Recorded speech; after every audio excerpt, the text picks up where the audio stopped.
Erumapetty Pathiyaram saint Joseph ദേവാലയത്തിൽ ഇടവക മധ്യസ്ഥനായ വിശുദ്ധ യൗസേ പിതാവിന്റെ ഊട്ടുതിരുനാളിന് കൊടിയേറി മാർച്ച് 19 വ്യാഴാഴ്ചയാണ് തിരുനാൾ ആഘോഷം.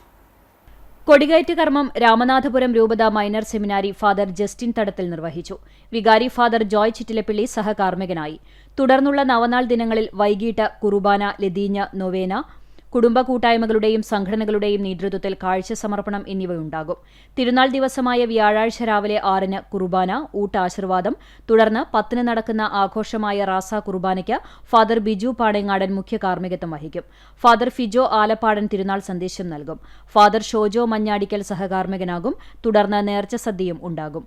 ആഘോഷ പരിപാടികൾക്ക് കൈക്കാരന്മാരായ Aloor Varghese Babu, Muringatheri Lazar Sunny, Muringatheri Lazar Leon, general convener Anthikad Francis Wilson, joint കൺവീനർമാരായ ആളൂർ ഔസേപ്പ് ലേവി, ചിറയത്ത് ആൻസൺ സണ്ണി തുടങ്ങിയവർ നേതൃത്വം നൽകും.